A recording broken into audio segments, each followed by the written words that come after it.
Oh, it's July. I can't believe it, Cheryl. And what, the end of July? It's the end of July, only 5 months left in the year. Wow. And here we are doing a housing update again. And at the end of July, we have Cheryl Stokes, New American Funding, and Mary Bartos Group of Premier Plus. So Cheryl, let's talk about what is on everyone's mind, and that is the economic slowdown.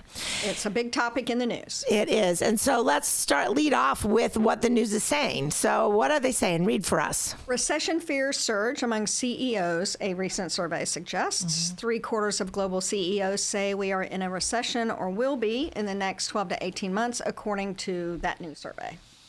You know, I think we're all hearing it on the news every day, so it sounds so great to have somebody else say it, I guess, from the Wall Street Journal.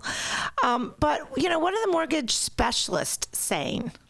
They say throughout history during a recessionary period, interest rates go up at the beginning of a recession, but in order to come out of that recession, interest rates are lowered to stimulate the economy moving forward. So historically, we have seen a repeated uptick in interest rates followed by lowered interest rates. You know, that's very interesting in the fact that I love this graph that we have here, which talks about, that shows the actual points of when the recession started and when it ended. And you can see where that, you know, graphically how that comes down. But some people like to look at tables. So here's a table, mortgage rates and recessions. You can see, Cheryl, what's happening there. You know, in the 80s, 16%. To 11.8. Now, you're not old enough to have bought a house in the 80s. Sadly, I am. I bought a house in 1980, which had 13.5%. Yeah. So crazy. My first house was in the mid 80s and I was around 14%. So I don't know what happened between 18, 13, 11. I must have missed that portion. But you can see the whole point of this is that the interest rates came down as we went through each one of these recessionary periods. And they're calling the Great Recession 2007 to 2009. Yep. With that said, the duration was anywhere from 6 months, a year and 4 months in the early 80s, a year and 6 months. That Great Recession really wasn't a function of, per se, anything that was going on other than perhaps poor lending and overachievement with people buying. Right. And the other thing to notice there is generally the recessions are less than a year. Yeah. Exactly. So the question is when do you start the count of the year and when do you end it is interesting. So I've also found this to be quite interesting from Fortune. Go ahead and read this. Over the past 5 recessions, mortgage rates have fallen an average of 1.8 percentage points from the peak seen during the recession to the trough. In many cases, they continue to fall after the fact, as it takes some time to turn things around, even when the recession is technically over. So the economy is a big boat. You have to turn the boat around, either up or down. Exactly.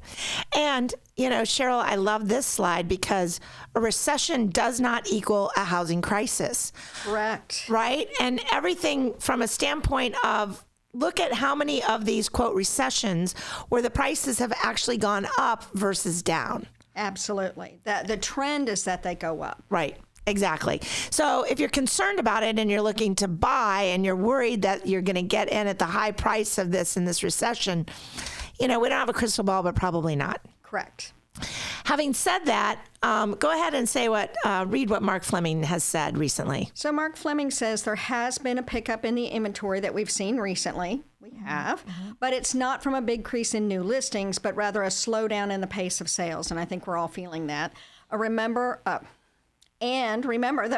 this month's supply measures the inventory of sale relative to the pace of sales. Same inventory, fewer sales means more months supply. Absolutely. You know, and it's interesting, I think also, because what we're seeing across the last few years, so to speak, is we are now back in, this is, you know, data, we're at the end of July, but this was most relevant when we came into the beginning of July.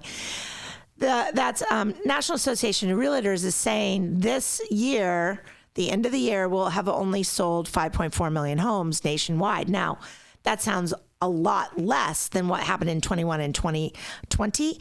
But look at it, Cheryl, compared to 17, 18, 19. Exactly. And I've seen similar data to this that says to everybody 2022 has slowed. It feels slower because it is. It's not 6.1, but comparatively, historically, it's still amongst the top in sales over time. Unbelievable. And to that, Lawrence Yun, we talk about these guys a lot, the chief economist at NAR, you can read it, but in the big black section, return to levels seen of 2019. Right? Yes. So, we're doing okay. And people are feeling this breathing as a problem that we're headed back to 2007, 8, and 9, and that is just not what's happening. We're just not. And basically what we've done is we've returned to normalcy. Yes. We've gone back to where we began, and we have to look at 20 and 21 as an anomaly. Right. Which, quite honestly, they were, right? Now, what does Mark Fleming go on to say, Cheryl? So he goes on to say we should start to see less competition, fewer bidding wars, and therefore less upward price pressure. In fact, a simple analysis shows that a 1-month increase in the month's supply results in a 3% decline in annualized house price growth, and our preliminary house price index is already showing moderation in house prices in April. True. Yeah. True. Now, interesting enough, when you kind of start comparing nationally to what we have, which we'll go in a little bit, but the question we get right now, because we are in some of our market is second home, some of it is a primary home, where we are still seeing some bidding wars. We are still seeing houses go in, a nanosecond, but in our secondary market, it's a little bit quieter, which is quite honestly a great time to buy. So should I buy now? Well, if you ask the headlines, which are meant to terrify and not clarify, cooling of the housing market enters into a great declaration. Home prices decelerate after housing market downshifts. Buying a home at the wrong time can backfire big time. Here's why it may pay to walk or wait. Crazy?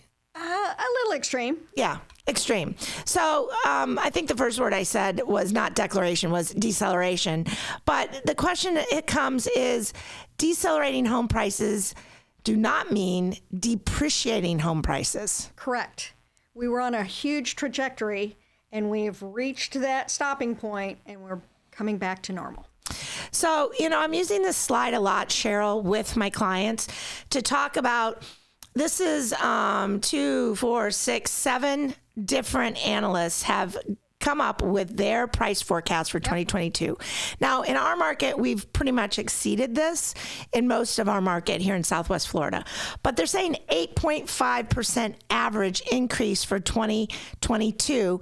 Now, this is compared, again, this is a different slide, and it bugs me when they don't agree.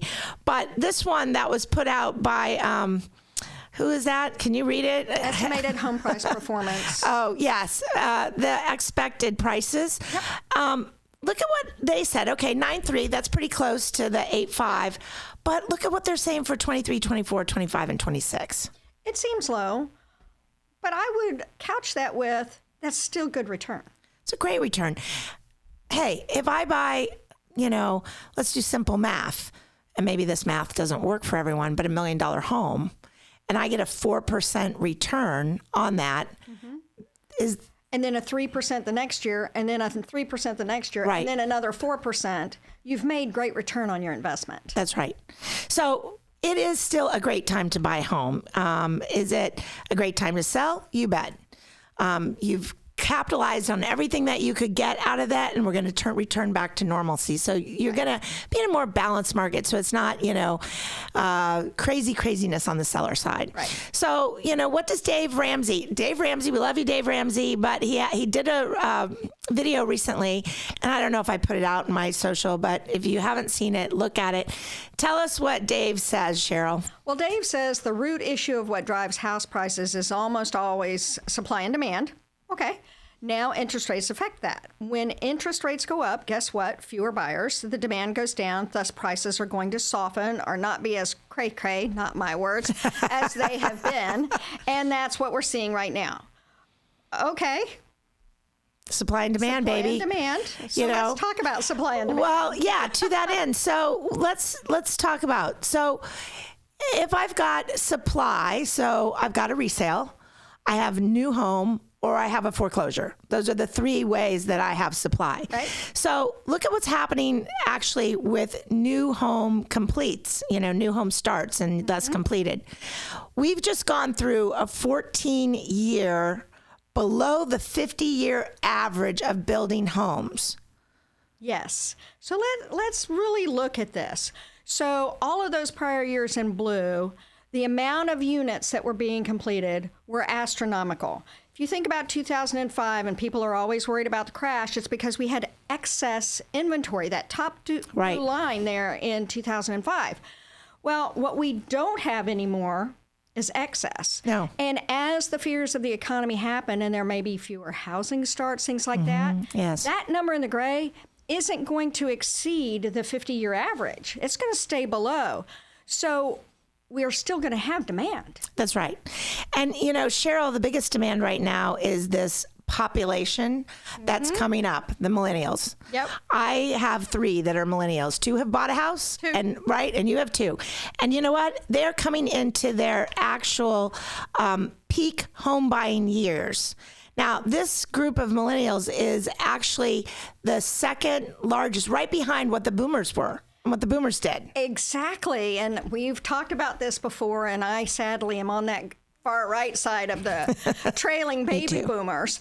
But the millennials and Generation Z have more people combined than the boomers did. And you can see we're highlighting 3 of those age groups, but the one to the right and the one to the left are higher or as high as the highest boomers that are still buying. So demand over the next 10 years is not going away. No, it's not going away. And let's face it, renting is hard because it goes nowhere. Right. And the prices have gone up significantly because there aren't the homes. So, what is Realtor.com, Cheryl, saying? They say experts don't believe the market is in a bubble or a crash is in the cards, like during the Great Recession, which we just talked about. The nation is still suffering from a housing shortage that has reached crisis proportions at a time when many millennials are reaching the age when they start to consider homeownership. That's likely to keep prices high. Absolutely. And, I've heard lots of different numbers, but I'm going to quote this one. 4 million homes that were short across the U.S. Now, that to me is a lot of homes, and we're not going to make that up overnight, with building. And it's not possible. And quite honestly, foreclosures, really, there's too much money in the houses. We've covered that on a previous topic, so we won't go. Overall home equity is at its highest. Absolutely. Ever. Absolutely. So, we always like to tell you what's happening in our area. Well, I like to look at pendings because pendings are what's happening. We can always look backwards with the close, but we want to know what's happening with pendings. Right. Now, when I pulled this was July 1st through the 26th. So check out what's happening. The biggest price point of what's pending is $250 to $500. Roughly. And quite honestly, that is a primary market. Those are people moving around. Interest rates have really not stopped them, Cheryl. No, it's the meat of the market. That's first-time home buyers. That's people, maybe they owned a condo and they're moving into a house. To me, that's the meat of the market. Yep. And then you look at, 20 some odd percent, 23, 25% are in that 500 to $1 million. So if those 2 price points are moving quickly, now if you have a luxury home, luxury is still selling. It's just taking a hot minute to sell it. Right. So, it's, 3-4% of the market that's pending in the month of July so far. Now, the other thing that people like to know about in our area is actually where are things pending? Right? And the 3 in green are actually the 3 areas that have the highest pending. Fort Myers and Fort Myers Beach is almost 30%, Cape Coral and Naples. And then you have, Marco, much smaller, Bonita Estero and Lehigh Acres. Those are the major cities in our market, but you can see what percentage they are of the total market. So I'd say, whether you have a house to sell or buy in any one of these, you really have the ability because as I show you next, our average close price is down a little bit, which might be because the price point that we're selling right now is in that sweet spot. Right. Motivated sellers will leave their home on the market through the summer. So if you're interested in buying and picking up something and it's been on the market a little longer, you might get a good deal. Right. Hence the 11.8% down on average close price.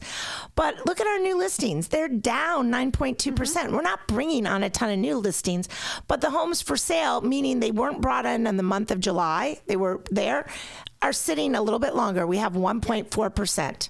Yep. Right? So that is the month over month.